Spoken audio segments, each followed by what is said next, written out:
On Story is brought to you in part by the Alice Clayburgh Reynolds Foundation, a Texas family providing innovative funding since 1979.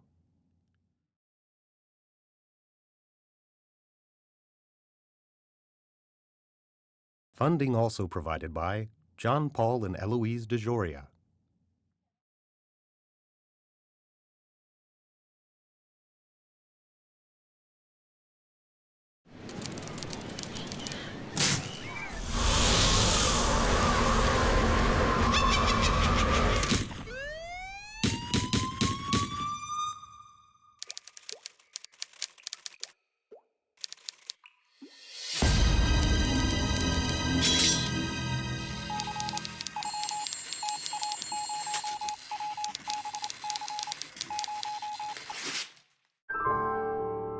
On Story, presented by Austin Film Festival.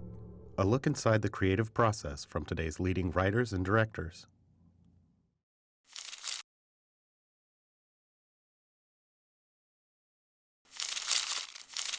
A problem with bad action films, and there are a lot of them, is that the story stops so there can be a chase or a fight, and then it picks up again.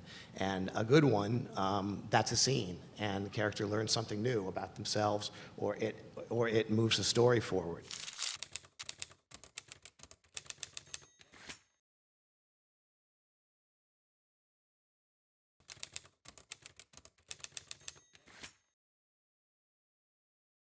I find that in most scenes, there's the thesis, there's the antithesis, there's the synthesis, and you're done. And the one that I love to give as an example is when Bruce Lee's fighting Chuck Norris in the Coliseum.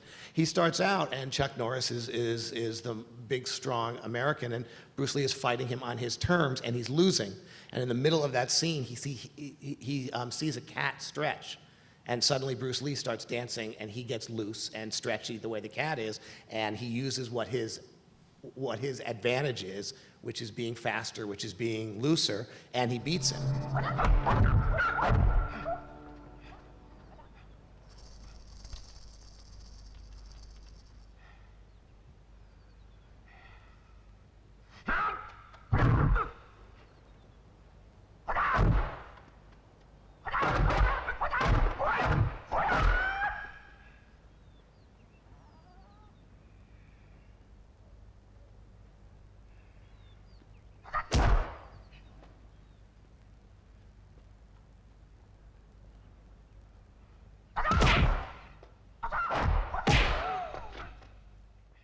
To me, that's a perfect example because it's so stripped down.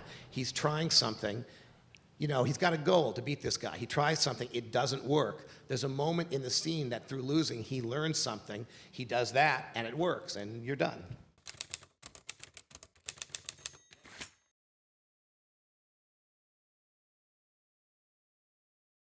Yeah, it's funny. My favorite action scene of the last 10 years is actually in Kung Fu Panda. And it's the scene where Po and the master are fighting with the chopsticks over the dumpling. I don't know if you've seen that scene, but what's so wonderful about it is that, you could have done the boring thing. You could have just had them fighting and kicking and punching each other.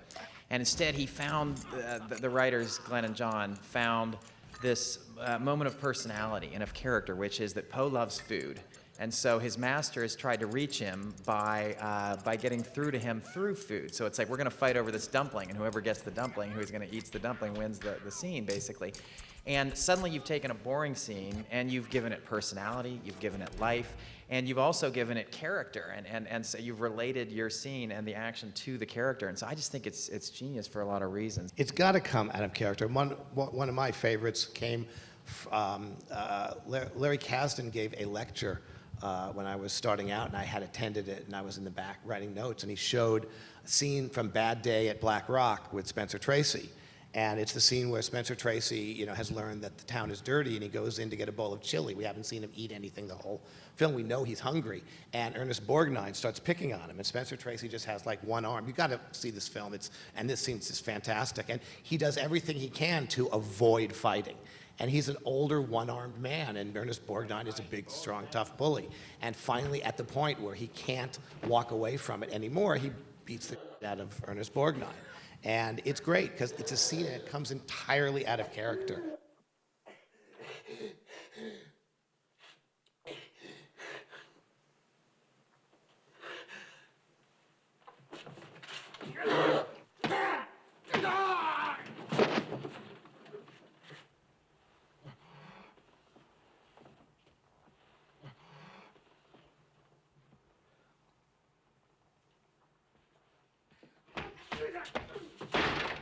The story is almost always in these movies the villain's story.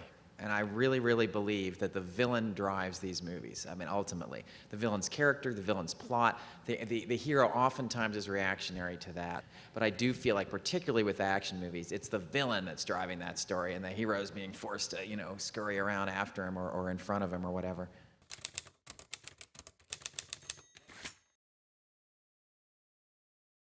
There's a time where you feel like, how am I ever going to one-up that? How am I ever going to do bigger than that? And because if you go bigger, it becomes absurd and unbelievable sometimes. And self-conscious, and then it's not organic, and you're literally just trying to top what you did previously or what was in the movie theater previously, and it just becomes gratuitous. We were doing Con Air, and the climax of the script was the plane lands on the Las Vegas Strip, and Bruckheimer was like, "We need something bigger."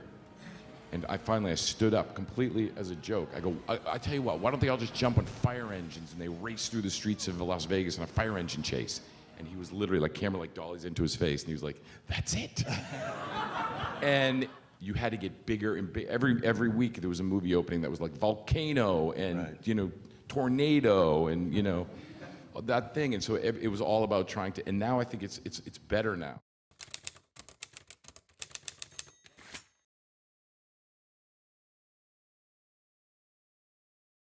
I think there is that sense of musicality to things where you have crescendos, you have build-up to those moments. Otherwise, it's just a barrage. There's not a lot of investment sometimes if you don't have those in-between spaces where character comes through and there's that quiet before the storm because it really hits. I just rewatched Jackie Brown probably for the first time since I'd seen it. And the scene in which Robert De Niro and Bridget Fonda are leaving the mall and she's just needling him, and he turns around and pops her twice, is that just the brutality of that moment and the sort of quiet burn up to that moment and the building up of that moment, the use of those spaces in between before that powerful trigger. Louis? Louis?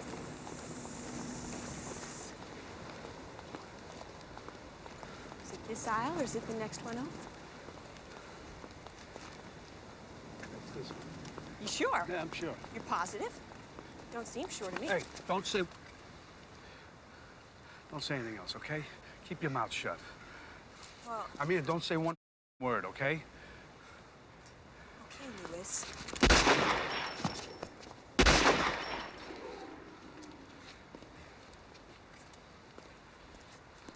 The action in an action scene is usually right before the action happens or right after the action happens. And so I like that idea of accelerating where, whether it's watching a scene with Joe Pesci slowly melting up, or quickly.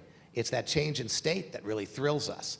And that's why, when I see an action film that's pitched at 10 all the way through, it's boring because you think that a lot's happening, but nothing's happening. But that change in state to accelerate it and decelerate it, I think it's the only way that we can perceive anything. We just perceive that change. I'm just thinking about another example. Just recently, it was Drive, the opening sequence of Drive, and it's very minimalist, but it builds tension incredibly. It's a chase scene, I guess, at times, but it doesn't feel like, your ordinary chase scene. It's a really tight and methodical style of writing but it feels very real. Unit 5 to dispatch. Heading eastbound on 6. Copy that, Unit 5.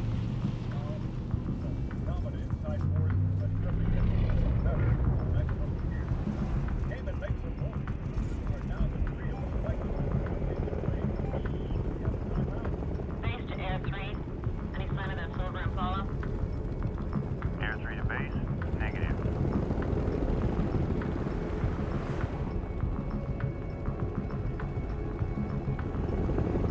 Got a visual heading west on 7th Street Bridge.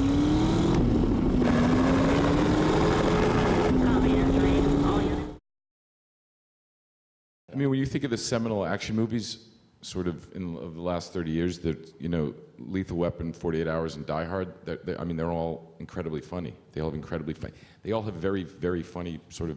The protagonists have a sense of humor, And I think it's incredibly important. Again, not to keep talking about my own turgid work, but in the classic film Con Air, where we literally blew up everything, everybody exploded, everybody died, a Corvette got dragged by a plane, the whole thing. Whenever I run into anybody, they always remember the one scene the one line when they're all dancing to Sweet Home Alabama and Steve Buscemi leans over and he said, Define irony.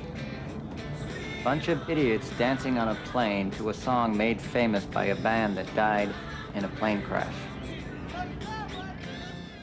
that is literally, and people quote that to me like verbatim, and I'm like, but we blew up Las Vegas. You don't remember that part? What about those fire engines? I do think that comedy and action go well together. I mean, there's a reason action comedy's been a great genre for many years. So you just look for your moments, and you look for characters' reactions to crazy things. I mean, because sometimes something really crazy is happening, and then you just think, geez, how would I react to that? Or how would someone, just even a reaction shot can really be funny. I just watched the John Carpenter Thing again, just because the new one was coming out, and I just remembered how much I loved it. And it's amazing. First of all, I think it's like the only film ever made that has no women in it. There's not like one female on the call sheet. But it is completely, it's just unbelievably serious and dark. But then in that one moment when the guy turns, when he sees the whole thing, and he's like, you gotta be kidding me.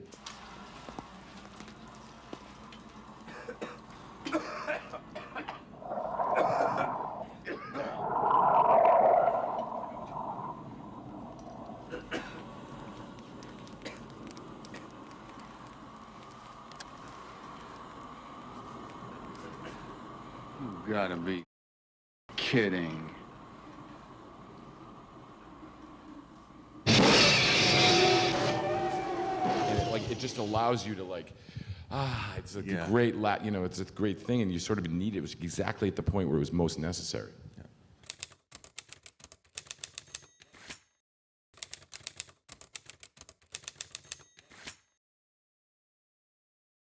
Hi, my name is John Irwin, and I wrote and directed a film called Sold.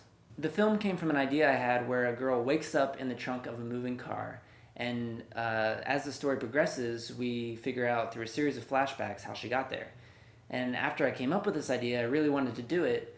I had to figure out myself how she got there, and that's when I stumbled on the topic of human trafficking. And I thought it would be interesting to set the story within that world. The script for Sold started out as a feature screenplay, and I wrote and directed this short to try and gain momentum for the feature project. The biggest challenge for me really was trying to fit this story in such a short amount of time. There was so much detail and mini scenes that I had to fit in there, and I didn't want it to feel rushed, especially since the topic is so sensitive. Coming up is my film called Sold, and I really hope you like it.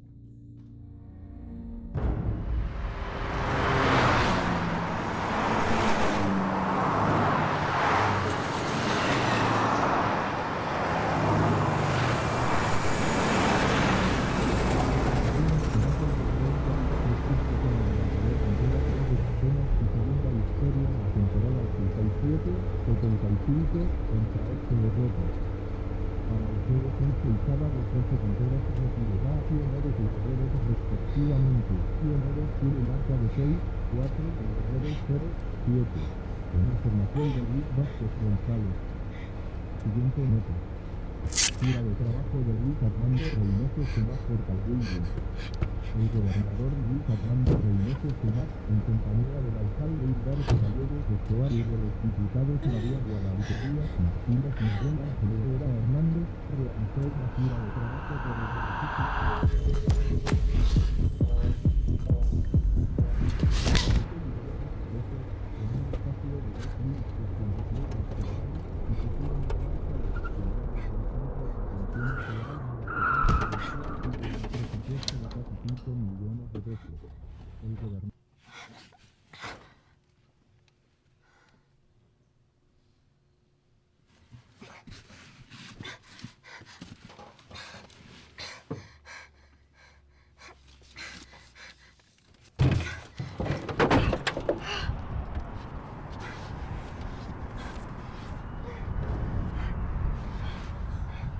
morning. Come on, Maya. No, not illegals. Places that hire illegals. There's a story here. I get hired as an immigrant, I don't know, as a cleaning lady or a maid. And I'll get an inside look of the hiring, the pay, the abuse. All right. It's a good idea. We'll set you up with a hidden camera, go downstairs, get whatever tech you need. Hey, wake up. Ow!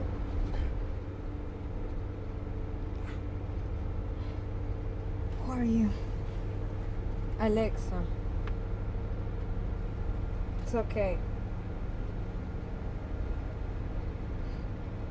Nos van a matar, ¿verdad? Solo a ti.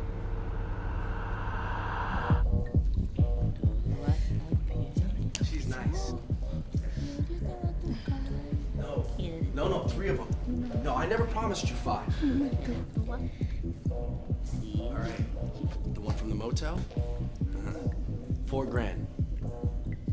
I don't know, mid to late 20s. Trust me, just trust me. This one should make your money back in a week. Yeah. No. All right. No. All right, listen, I don't have time for this. I got shit to do. Just let me know by the end of the day. Will, you take those 2 to the shower. I'm gonna break this one in. No. Esa es la mía.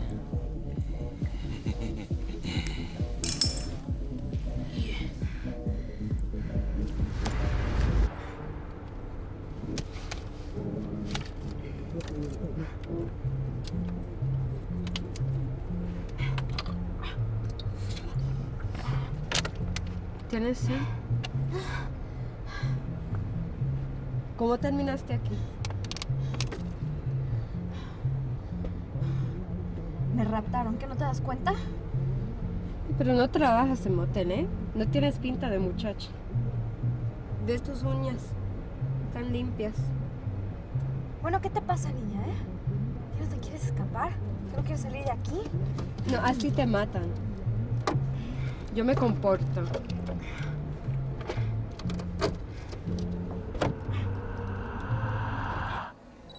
Yeah, the pictures are for our employee board. So you're new to America, right? How long you been here? America, you're new. How long? America. America, you're 1 week, 2 months? No, una semana. Just 1 week? You're a baby. Yeah. Okay, I will see you tomorrow, bright and early. Mañana. Mañana. Ok, sí. Pues muchísimas gracias. Bye, bye.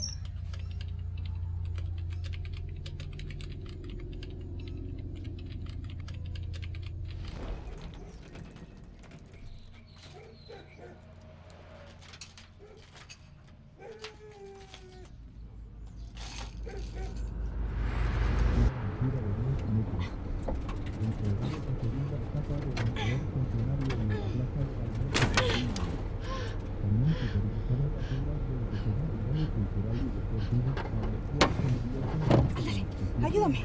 No. Ayúdame.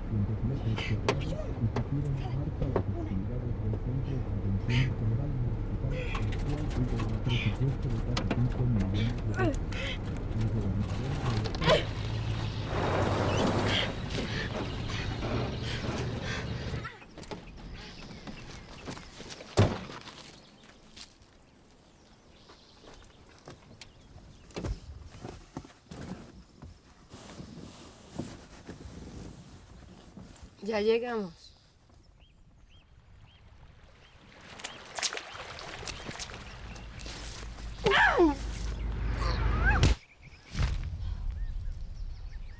She didn't tell me anything. Really, I tried. You said I could go home if I tried, and I tried.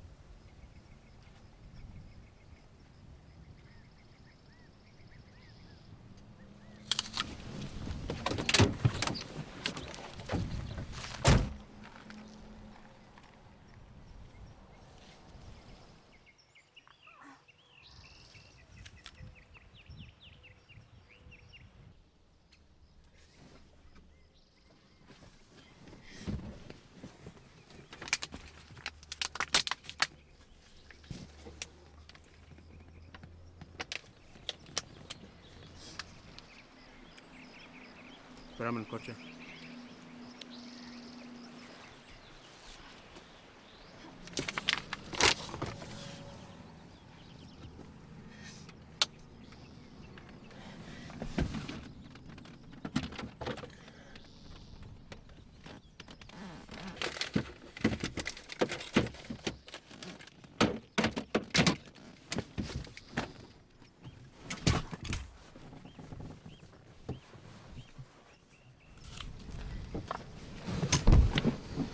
Vamos a ir a una fiesta esta noche.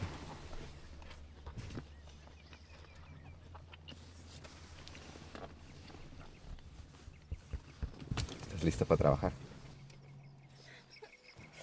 Who are you? Huh? I'm nobody, okay? Nobody. Nobody? What's this? Huh? Huh? I'm a writer. A writer? With a video camera? You're the cops. They know about me?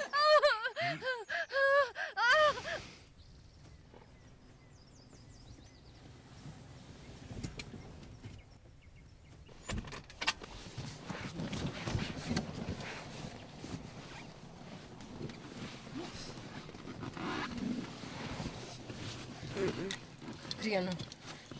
Río no se va a gustar esto. No, no, no.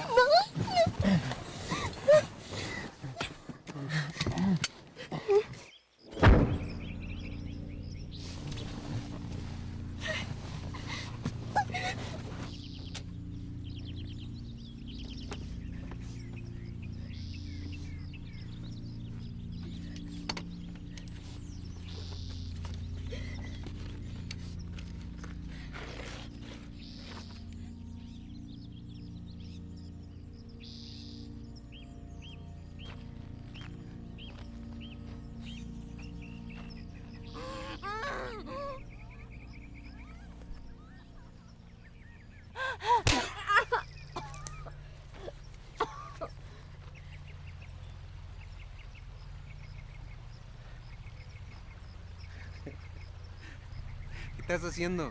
No, perdóname. Dámelo. Give me the gun. Piensa en tu familia.